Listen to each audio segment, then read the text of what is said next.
Hi, this is Pamela Worth with the Encourage Your Wellness podcast. And today I have Holly Bertone.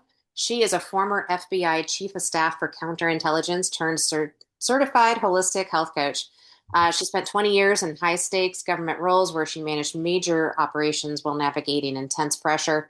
After battling her own food monster, she realized that cracking the code on emotional eating is the same as tracking spies. So, welcome, Holly, and we look forward to hearing your story. Yeah, thanks, Pamela, for having me on the show. I appreciate being here and look forward to connecting with you and your listeners. Absolutely. So, first and foremost, how in the world did you choose to work for the FBI? Oh my goodness. Actually, before I get into that, I really just want to say how much I admire your work and your podcast. And to everyone listening, I really want to encourage you to leave a 5-star rating and review because it's going to help you to reach so many more people and would mean a lot to me as a guest. So, really want to encourage everyone listening to do that. Very sweet of you. Thank you. Yeah. So I went all the way back to I was 17 years old. I was a senior in high school. This was 1988. And I took a intro to psychology class. They were allowing the seniors to explore more than just the traditional classes. So I took an intro to psychology class and we had to write a term paper. And everyone else was doing, Pavlov's dog and Freud. And I decided to write a psychological profile on Charles Manson at 17, which is crazy. And fortunately, my teacher was like, okay, this girl's a little out there, but I'm going to steer her in the direction of pursuing psychology versus shutting down my curiosity. And so grateful for him. And that's what started everything. And from that point on, I wanted to work for the FBI. It was a dream come true. So, how long did you do that? So I worked for the FBI from 2004 to 2017. So I was there about 13 years. And the pressure's got to be pretty insane. The situations, the things you hear and see, and Yeah, when I started, we were still in the Patriot Act kind of era. And so I started doing electronic surveillance. So I started in Quantico, and it was everything that you can imagine from all the movies and everything. And just absolutely loved it. I got sent up to headquarters in 2007 and started working. They had the 9/11 Commission and the WMD Commission reports came out of Congress. So basically, and if you remember back then, going back all of those years, that the agencies did not talk to each other. The agencies did not talk within themselves, and databases were still pretty new, and especially for the government. I mean, we were still operating under extremely archaic systems back then.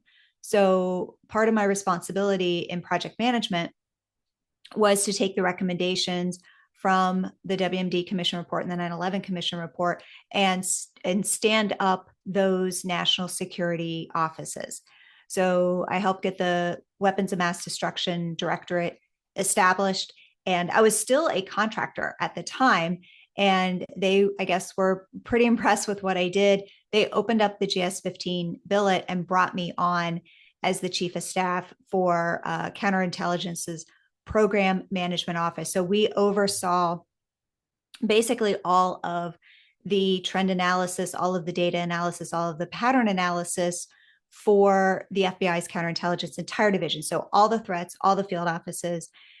Before we even had systems to do it, we were doing it manually. We came up with some really cool ways to slice and dice all the data and get that pattern analysis and threat analysis up to our executives so that they could make informed decisions about the direction of where we were going on a weekly basis. which is mind blowing. And going back to that time, there wasn't a lot of time for I'll call it work life balance. Probably not working out in the morning. Probably don't have access to good, clean food on a regular basis because it's a lot of hurried and meetings um, and so tell us a little bit about how you kind of came into some of the work that you're doing now around health and wellness. Yeah. So, and interestingly, I was actually a triathlete back then. So I was racing in Xterra triathlons. So I weighed, and I'm 5'1", maybe. So I was weighing in at about 110 pounds, which for my height as an athlete was completely normal. And, but I ate my feelings on a daily basis.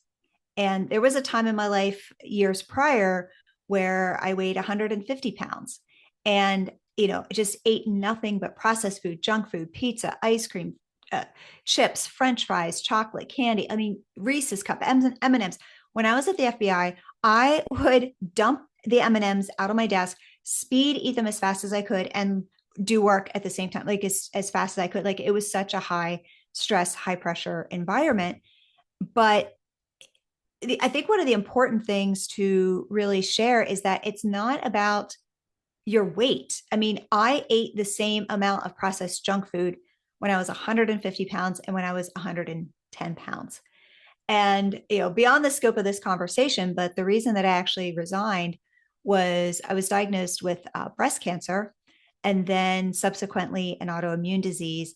And my health just tanked to the point where I couldn't handle a high stress job and take care of my health and take care. And I'm divorced and my stepson is grown now. But at the time, had a husband, had a stepson I was raising, and I couldn't do it all. And something had to go. And it was one of the hardest decisions that I ever made was to leave the bureau. But I was able to focus on my health, and I started down that path of becoming a health coach to improve my own health. I had no interest in coaching. And what I found just over the years, and this is a trend that just kept popping up over and over and over again, was the certifications are great. You learn a lot, but there's also real world application. And the things that they teach you in school are helpful, are knowledgeable, but they're not necessarily going to move the needle. And what I found over and over again in my journey was that what I was learning in school wasn't applying in real life. And it was for me and it was for the clients who I was coaching. And that's when I decided, I was like, you know what? I need to take a different approach to this. And looking at it from that holistic coaching perspective was bringing in those FBI tactics and methodologies, was bringing in my own background, was bringing in different modalities and energy healing and just doing things that are a little more non-traditional. And throughout this whole journey, I realized at one point, I was actually at the bottom of my third pint of ice cream in a weekend. And I realized that I was a health coach and I wasn't healthy. And there was a lot of shame attached to that because I realized that at 150 pounds, at 110 pounds, and as a health coach, it didn't matter the weight. I was eating my emotions. I was still eating a lot of processed junk food. I would eat healthy Monday through Friday, and then I would eat all the junk food on the weekends. I would eat all the ice cream on the weekends, just like 3 pints of ice cream in a weekend. And I'm like, okay, something has to change. Like, this is not okay. It's not okay to be a health coach, to be a leader, to help other people and have that shame that just surrounds me every single day, knowing that I can't control how I eat around food. And that's when I made the big shift in terms of just working with women specifically on emotional eating. And I pretty much, and I've got so many different certifications, but I pretty much just kicked them out the window. And I was like, I want to get to the heart of what actually works. And I looked at how I faced my own food monsters of 40 plus years of being an emotional eater. I looked at everything that I had learned in the FBI with pattern analysis, with staying ahead of the threat. I kind of joke. I'm like, you've got espionage and spies. You've got cake day at the office. A threat is a threat. We need to stay ahead of the threat. We need to neutralize the threat because those daily triggers are going to be there. And then also diving in, taking my psychology background and diving in to the brain science of neuroplasticity And then also looking at this from an emotional eating forensics perspective. So taking that FBI lens, looking at it from that behavioral profile lens. And that's when everything started to come together, because I'm like, okay, there is a different way. There is a way that actually works that has nothing to do with the food, nothing to do with the calories, nothing to do with the weight. I mean, there is a time and a place to talk about what to eat. But if you asked 100 women, you asked 1,000 women, if you asked 10,000 women, what do you need to do to lose weight? They're going to tell you exactly what you need to do. So it's not about the knowledge. We already know what we need to do. It's just what we know isn't working. And the older we get, the less it works. So that's why I love what I do and who I work with, because it basically takes all of those skills that I've had my entire life to be able to help women get past the mindless snackings and the emotional eating and the cravings and the binging and just the overeating and just eat, not just more than that, just that shame too that's attached to it. So how do you help people kind of understand a little bit more about what's going on with them? Yeah. Because some people want to talk about their feelings and some people don't want to talk about their feelings. But how do you recognize in yourself, let alone how to find the right person to help you? And then once they do find you, what do you do about it? I mean, it's kind of hard to put things into practice sometimes.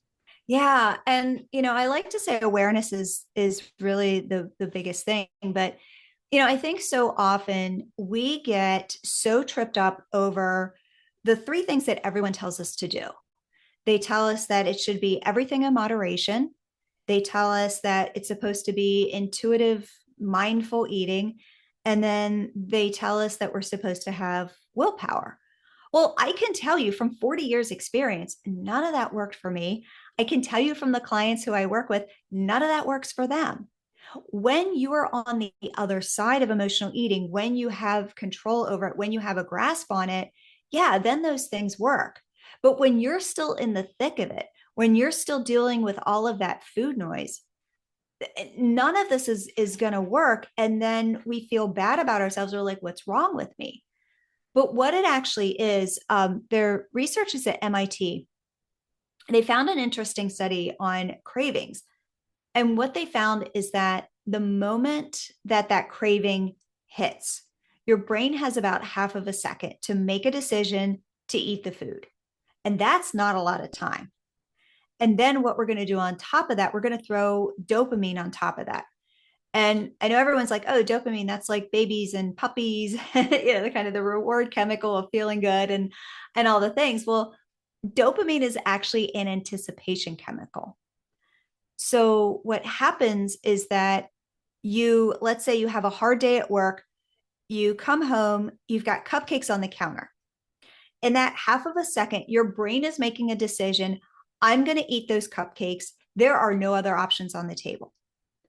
So your brain makes that decision in half a second. The dopamine kicks in. So that anticipation is from the second you see the cupcakes until the food actually touches your mouth. And that's when the dopamine kicks in. That's why these cravings are so strong. That's why the willpower, the mindful eating, the intuitive eating, the moderation doesn't work when you're on this side of the fence. And you think about those cupcakes too, like what happens? Well, you eat the cupcakes and you're like, you feel guilty about it. You yell at your spouse because you're like, I told you I'm on a diet. Don't bring the cupcakes home. Like, this is life. This is what happens. This is every single day. And we kind of keep looking at it from this perspective of, oh, I'll do better tomorrow. I'll do better tomorrow. And we're looking at emotional eating. Emotional eating, we have a system 1, system 2 in our brain. So system 1 is the limbic system. It's automatic, it's fast, it's emotional. Eating from this perspective is system 1. I did system 1 eating for 40 plus years. And when we were in that emotional eating, that stress eating, that overeating, that binge eating, that's where we are. But the diet industry pushes the willpower, the moderation, the calories, the macros, the points, all of the things. That is a system 2 solution. System 2 is our prefrontal cortex, which is logical and slow and strategic. This is what makes very slow decisions. So we're looking at the diet industry coming in from that system two perspective as a solution when it's actually a system one problem. And I like to say it's basically the equivalent of taking a spoon and trying to hammer a nail into a wall. So now, how do you help people get back to why they're doing it? Kind of talking more about the system one and when to layer in some of these system two. I mean, really, it's like a tool, right? The Oh system yeah. more the tool and the going back to why, what's the underlying problem here that I need to deal with? Yeah. So I take everyone through a three-step process. And the easiest way to think about it, it's like a well-worn path in the woods. So your brain is operating from this perspective of a well-worn path in the woods. So you've got decades and decades of these beliefs and habits and trauma and experiences. They are embedded in our brain and in our body. This is the path in the woods in our brain that calls the shots. So step one is see it. And I say awareness is the win. Once you can get that awareness, it's so much easier to tackle the solution.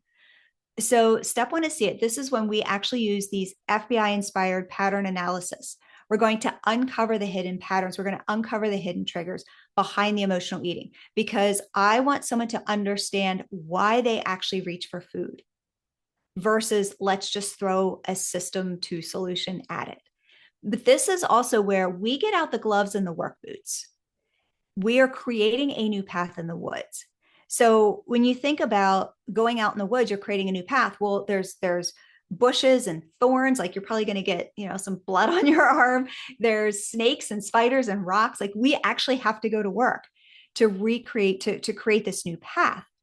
And we're clearing out trauma, we're clearing out decades of just reinforced patterns. The neurons in our brain that fire together wire together. So what we are doing is we are telling our brain we are going to make a new path. And the best example I can give about what awareness looks like, and it's easy to do it with someone else more so than yourself. But when you can start even looking at someone else and kind of viewing it from a curiosity perspective, you're like, oh, I get it now. So last year I spoke at MIT and the plane was delayed 3 hours. So I'm just in the airport and I'm just standing and on my laptop and I'm watching everyone around me. And it was insane because you had a group of people who, they went to Dunkin' Donuts and they just like filled their bags. They had all the donuts and the bagels and all they did was eat. And then you had another group of people, they went over to the bar at 8 o'clock in the morning and they're drinking and they're scrolling on their phones. So when you think of it from that perspective, you're like, oh, this is awareness. Okay, we are in a stressful situation. Everyone needs to get on this plane to get to Boston because everyone has somewhere to go and something to do. We're not just getting on this plane for fun, right? We all have something on the other side we need to get to. So everyone's stressed. And what did they do to relieve that stress? What did they do to take the edge off? Donuts, bagels, and beer and their phones. Okay, so that is awareness. Step one is see it. Step two is stop it. And we're going to pull in some more FBI inspired tactics here. What we want to do is we want to intercept those cravings before they take over. So you remember I talked about the 0.5 seconds and the dopamine. So when you think about it, your brain is in this path in the woods and it comes to a fork. So it's like, okay, I can either go down the path that's been here for decades, the path that I know, the path that I like, the path that's familiar, because that new path that's still under construction. I'm not sure if I want to go under the new path or not. So when we're at that fork, what we are doing is we are telling our brain we do what's called countermeasures. They're tactical pattern interrupts and helps to prevent that threat before it happens. They're tactical interventions. So when we're at that fork in the woods, we're like, okay, brain, instead of going down the old path, we're going to go down the new path. And it sounds complicated. It sounds hard. It is literally the process. If you've ever potty trained a puppy, it is the exact same process. That is the exact same thing we are doing with our brain. We are potty training our brain, but instead of to go potty outside, we're potty training our brain to make different decisions around food. And then step three is shift it. So this is when we're actually rewiring those automatic responses. We're actually creating a healthier and more effortless relationship with food. And so we're coming down that path in the woods, and our brain is now automatically going to the new path because the new path is really sparkly. The old path is now starting to get kind of gross. So we go down the new path, the sparkly path. This is when you had a hard day at work, you come home, those cupcakes are on the counter. And instead of your brain going, I have to eat those cupcakes, no other options are on the table, and you just like have this like almost obsession, like I have to eat the cupcakes. Well, instead of that, what this actually looks like is you come home from a hard day, you see the cupcakes, and you're like, oh, there's cupcakes on the counter. And it goes from food being this obsession that controls you to food just being food. It's just very neutral. And it's not just a healthier relationship with food, it's a healthier relationship with yourself. One last thing. I think a lot of people recognize it in other people before they recognize it in themselves. And so, um, what can you suggest for maybe family members, spouses, teenage children, adult children? I mean, it gets harder when you're trying to help influence those you love, I think, in many situations. Any Yeah. suggestions? This is I'm so glad you brought this up. I mentor with a group called Go Girls Go. They're fourth and fifth grade girls. It's like Girls on the Run. So we do the mentorship and then we go for a run. And I did a lesson with them because I wanted to teach this at their level and something that they would understand. And especially at such a tender age when we're talking about like food and body image and they're going through puberty. And so it's really the difference between belly hungry or brain hungry. Is my belly hungry? Am I actually needing food or is my brain hungry? Like, am I needing to eat to cope with something, to take the edge off, to numb out a little bit? And I actually came up with 8 questions that someone can ask themselves or even asks, a loved one or, from just an observational perspective. So I can run off the 8 questions. And really, if we're looking at more than 3, and I would say more than 3 consistently. So if this is, the majority of the days of the week, then we are looking at, and honestly, it doesn't matter whether you call it emotional eating, stress eating, binge eating, food addiction, overeating, like take the label out of it. It's how do we know if this is a problem and I should be doing something about it? So, number 1 is, am I craving comfort foods more often than not? Number 2, do I eat when I'm not hungry? Number 3, has food become my primary coping mechanism? Number 4, do I eat to take the edge off? I like to say, is food my Novocaine? Number 5, do I feel guilt or shame after eating? Number 6, are my eating habits out of control or does food actually interfere with my life? Number 7, am I gaining weight without any other major changes? And then there's, I like to say, bonus points for this one if you're blaming your hormones. And then number 8, do I actually know my patterns, but I just feel powerless, like I have no control over them?